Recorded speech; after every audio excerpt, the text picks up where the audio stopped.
What's up, YouTube? Today we're going to do a recap on my comparison videos on Indiana Jones with the $550 gaming PC and also the $3,000 gaming PC. All right, so in this video, we will recap the original videos and we will address several things that has been said in the comment section. And hopefully this video allow you guys to better understand my videos and my comparison videos, right? And let's just start with one of the complaints I see a lot about the settings, right? And a lot of you guys don't understand why I don't max out the $3,000 gaming PC in particular. And that's very simple, right? We have to optimize just like the console optimize for a 60 FPS experience, right? Or a 30 FPS experience, or 120 FPS experience. All right, so let me just elaborate a little bit when I say 60 FPS experience, 30 FPS, or 120 FPS experience. I'm basically referring to a game running at a stable frame rate, right? Not 60 FPS here, then 45 FPS here, right? You have to optimize a game to be able to run at 60 FPS all across the board from the start to the end of the game. Basically, at least that's how consoles do it, which is a very good way. A lot of PC gamers don't really stabilize their frame rates, so a lot of times you will see stutters and all of this stuff, but that's not just a PC thing. You can reduce that, and some people just don't. So I hope this helped you guys understand why I chose the settings that I chose for the video comparison, which for the 4090, for the $3,000 gaming PC, I chose 4K Ultra versus the Xbox Series X at 1800p dynamic resolution 60 FPS. Both platforms were set to target 60 FPS, and then I compared the graphics and everything from there. I hope that really makes sense to you guys. But basically, if I would enable the 4090 and Indiana Jones at the max settings, honestly, the frame rate would have been everywhere, right? Because I would have been emphasizing graphics over frame rate, which leads me to my next point. This really leads me to my next point, right? All of you console gamers that jump in the comment section and you guys keep on saying, I don't see $2,500 worth of difference. Well, you guys are leaving a lot of information out, right? Because for one, this video will not be able to show you $2,500 worth of difference, right? It's not made to, it's to show you one game. And that one game isn't going to show you the whole scoop, right? So you console guys have a tendency to only be looking at the graphics when you're factoring in this $2,500 worth of difference, right? But there's more than just graphics. There's frame rates as well, and there's also input delay. Right, a lot of guys don't talk about this, but the input delay on a PC is much less than a console. Then you got modding, right? Then you have indie games. It's the only PC is the only platform where you get the best of Xbox, which is Xbox Game Pass, and you get the best of PlayStation, which is their exclusive game. So you get all of that on the PC. You get the biggest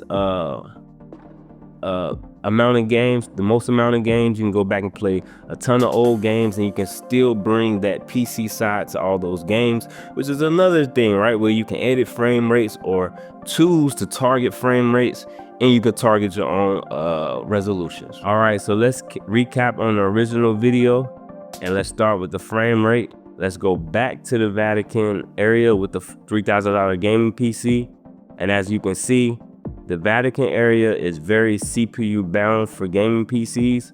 So for both of my gaming PCs, I struggled in this area. Even my i9 10th gen, which is an older CPU, I did struggle, right? So I was able to get around what, 55, 57 FPS, 60 FPS when I was more so not moving around too much, but very much unstable when we compare it to an Xbox Series X. So MachineGames did a real good job at basically optimizing Indiana Jones for the Xbox Series X, right?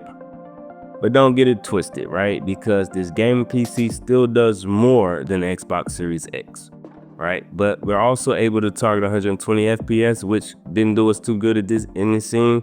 We were still around what, like 60 to 70 FPS. let's go over to the $550 gaming PC. The $550 gaming PC also can target 120 FPS and also target 60 FPS. But in this demanding scene, we are CPU bound, and this computer has even worse CPU than the 4090 or the $3,000 gaming PC, of course, because it's a $550 gaming PC. But our frame rate looked pretty much similar, but our 120 FPS didn't really do anything, right? When we were targeting 1440p, it did nothing. At least on the $3,000 gaming PC, our FPS did jump up a little, right? All right, so now let's switch scenes, and we're pretty much at the opening scene where we're now GPU bound. Earlier at the Vatican area, we were pretty much CPU bound, and gaming on CPU on computers and on consoles, you rather be GPU bound than CPU bound, because when you're GPU bound, chances are you're going to pretty much be able to hit your target FPS, which we are doing right now. We are at a lock 60 FPS on the RTX 4090. And we can also lock to 120 FPS. If we unlock our FPS, we can pretty much get 150 FPS targeting 1440p, 120, or higher than 120 now, right? And then we can also get around 80 or 90 targeting 4K, right? And I know a lot of you guys are going to say, if you're on the RTX 4090, why would you be at 1440p? Well, that's very simple. It's the same as far as like consoles, right? Why do people that play on consoles sacrifice graphics to get higher frame rates? Well, we pretty much do the same thing on PC. You guys are getting 60 FPS, and a lot of PC gamers, we like to play at 100 plus FPS. And I know a lot of you guys are gonna say, well, you don't need any more than 60 FPS. Well, did you guys say that before you were getting 60 FPS when you were getting 30 FPS on consoles, right? So pretty much the Xbox Series X and the PlayStation 5 give you guys the options to play 60 FPS and probably what, 95% of the game. So you guys rather have that 60 FPS option. If you don't have it, then you guys don't, you might not even buy a game, right? Because 75% of gamers right now on console are playing at performance mode 60 FPS. So now let's switch over to the $550 gaming PC, and it's also GPU bound, so we're able to get 60 FPS.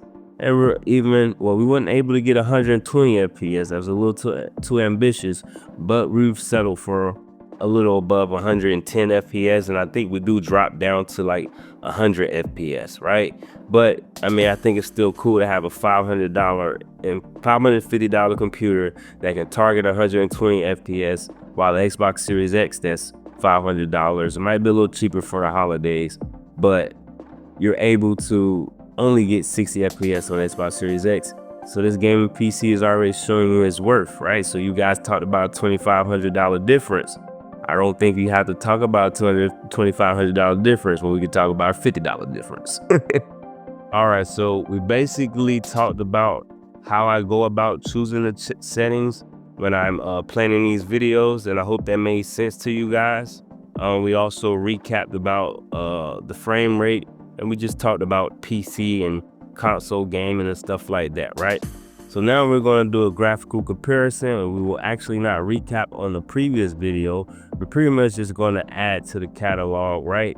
And we're just going to, do a video just for, where we're going to do a new graphical comparison just for this video, right? So let's get into it. All right, once again, before we start this part, I'm going to tell you guys, you will need to at least turn your phone up to 4K, but that's not going to work. For the best representation for this video, to get an accurate look at PC versus the Xbox Series X, you need a 4K monitor or you need a 4K TV. All right, so to our left, we're going to keep the Xbox Series X, and to the right, we're going to go through a couple settings and even a couple PCs. But right now, we got the 4K looking better on the RTX 4090, of course, right? And if you're not impressed with that, well, actually, if you look at 1440p will rival this 1800 dynamic, and I would say it's actually a little better, right? But right here, it looks very similar, right? And now we're going to have the 3060 Ti, which will also beat the graphics on the Xbox Series X for only a $50 difference. People that think you need to spend $3,000 to beat Xbox Series X, it's just not true.